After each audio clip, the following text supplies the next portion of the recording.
Hi again, this is Grow Your Own with PACE. That's Practical Actions for Climate and the Environment. And we've come pretty much full circle growing our vegetables. So here we are in November, and we're just going to cover, well, what crops have we got to see us through the winter, and what have we got to plant at this time of year to make sure that it's ready for the spring. Now here we're harvesting the last few of our Florence fennels. Now, Florence fennel didn't do particularly well this year because quite a lot of them bolted. It was very hot at one period, but we've got a few anyway, so I'll just trim those off so we can harvest them. Then we've got other things to put in this bed. So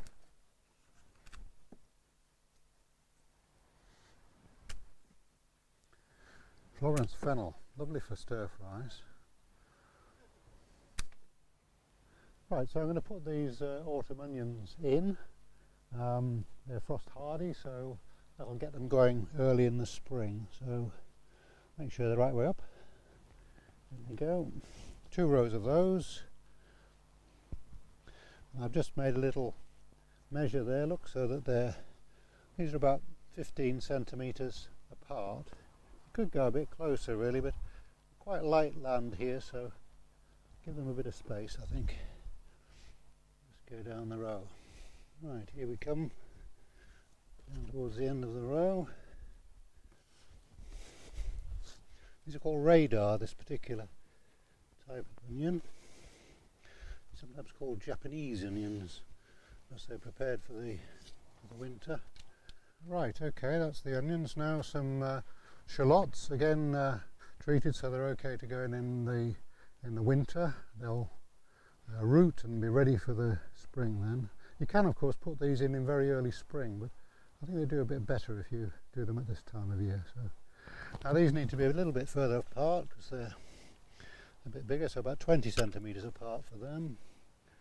So there's the first one, about 20 centimetres. The right way up, of course. Ooh, that was close. So we're also going to plant our garlic. It's the right time for doing that. 2 types. We're going to plant some which are from our own that we grew last year, and some from a seed merchant. So 1 row of each. This is a bulb of garlic that we've from our own crop. So we'll have to separate that into the different cloves, and then we'll be able to plant those cloves individually, and each one will produce a garlic bulb. Again, about 20 centimetres apart, I think, for garlic in this type of soil.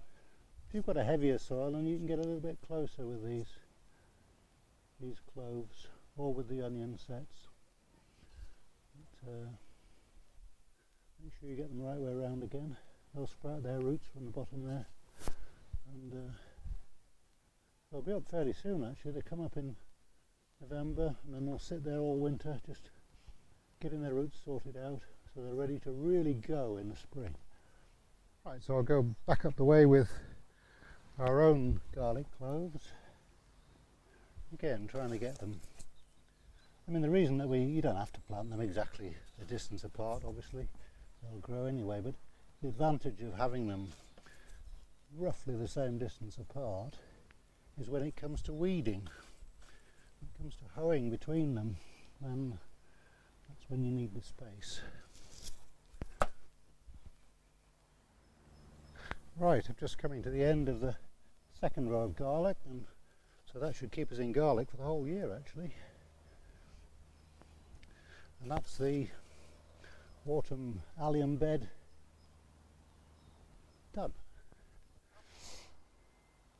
Right, so what have we got that we can eat this winter? That would be useful, wouldn't it? So here's some nice leeks. They've had a frost on them now, so they say you shouldn't harvest leeks until they've had their first frost. I don't know how important that is, but it must taste nice. So I'll take 4 of those up. Still growing, these leeks, so they're not as big as they're going to get, but you know, we're going to eat something. So. root. Strip off those outside leaves.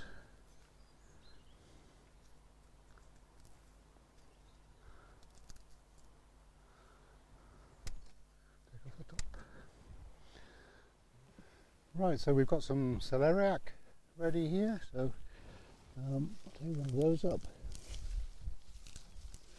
Not everybody may be familiar with celeriac, I don't know. It's the same species as celery, but it's grown for the root rather than for the shoots. That's what they look like. I'll bring that across and clean it up.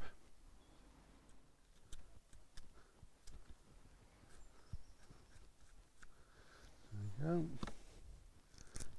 Pull away these outer leaves. I always like to leave a little tuft of nice fresh leaves on the top, so it would look nice like that. Anyway, celeriac.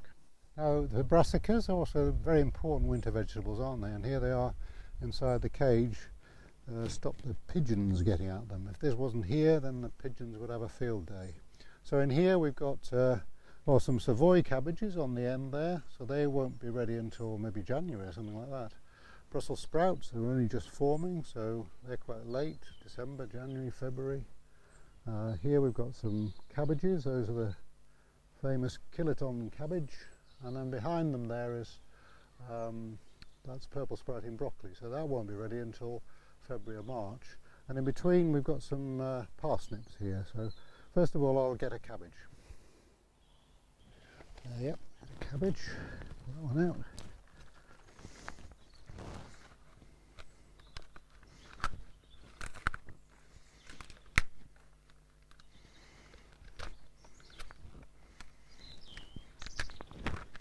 Right, there we go.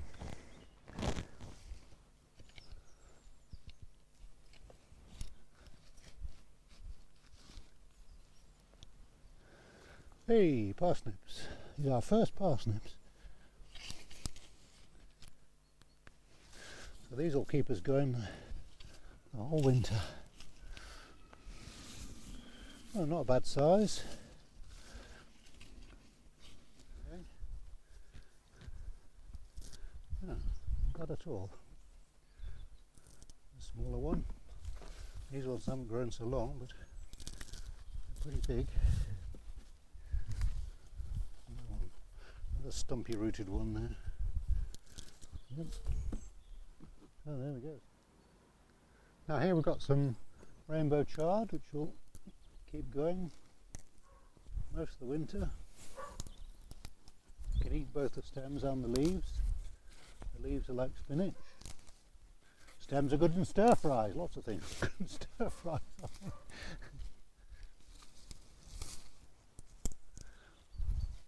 Keep taking the leaves from the bottom and I'll keep producing new ones. Okay, so under here we've got some Cavolo Nero, type of kale, which I really love it. We're a bit late sowing this, so it's not very big, but it's doing quite well. Again, protected from the pigeons, otherwise they'll just scoff the lot. And what we do with this is just take the leaves off from the bottom.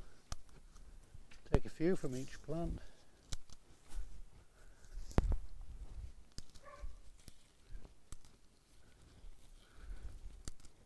Yeah, so these will be available to us most of the winter. Well, the fennel here is just finishing, garlic, leeks, celeriac, parsnip. Where's that cabbage? Cabbage, rainbow chard, Cavolo Nero. All right, yeah, I forgot these two as well.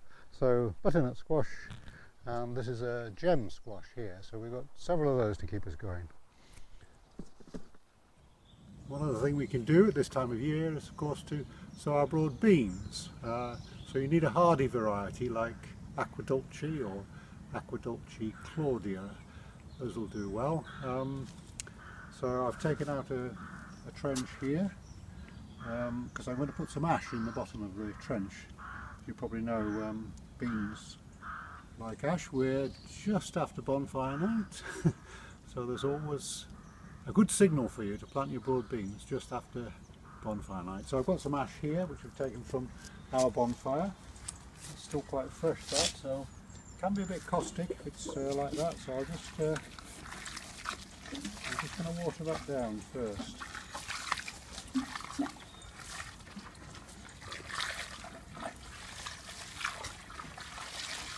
There we go, water it down, I'll stir it up and then pour off that surface water where there'll be bits of charcoal, and also, as I say, it can be a bit caustic if it's fresh, but that'll be fine then. Right, so there we are, I've wetted it, I've poured off the surface water. You might have noticed it was steaming a bit there because it's last night's ash from the bonfire. I've just poured that water off to get rid of the bits of charcoal and other bits and bobs. Anything caustic in the ash. It could be from your wood burner, of course, provided you're only burning wood.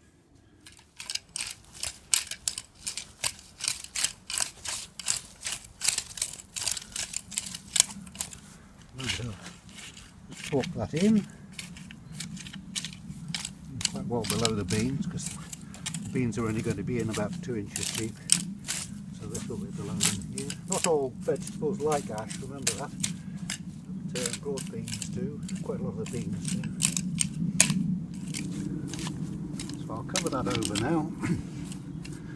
The right depth, so there's up to 2 inches for the broad bean seeds on top. Okay, well there's the broad bean seed. I haven't wetted them because there'll be plenty of moisture in the soil, so put them in, what, 15, 20 centimetres apart, something like that. 2 rows, first row, and then the next row will be there about, what, 30 centimetres, that's 35 centimetres apart, something like that. So I'll work my way up the row. Okay, cover them up. So they want to be about 2 inches below the surface. So then I'll just firm that down with the rake. Make sure the soil is in contact with all the seeds.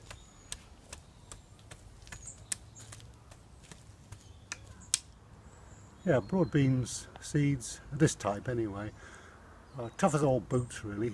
So the only thing that might bother them is small mammals, mice or voles might eat the seed. So as they're going to be in there a long time, you know, it won't be till May till these are ready, and they take 2 or 3 weeks for them to germinate and come up. So I do usually protect them, particularly when the young shoots first come up, they're rather vulnerable then. So a small mesh will keep the mice at bay. So I'll put an end on there, look, and I'll just pin each of them down so they're easily moved.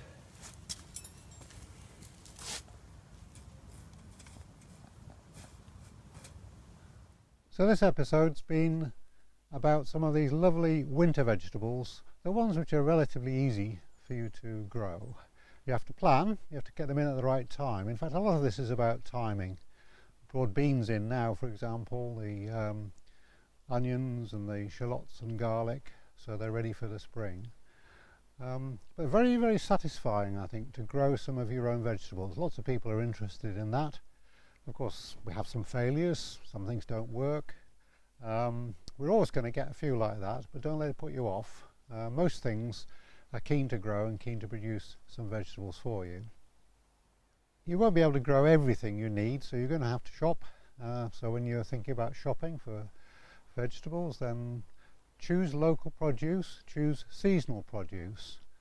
You know, that's what's behind this really, is us trying to reduce the distance that food has been transported, and therefore the carbon emissions that are involved. If you choose mange-tous from Kenya, or you choose asparagus from Chile, or you choose lentils from Asia, then they've come a long way, and that's a large amount of carbon emissions. Now we can cut that down if more of us grow our own, and that's what PACE is all about: practical actions for the climate and the environment.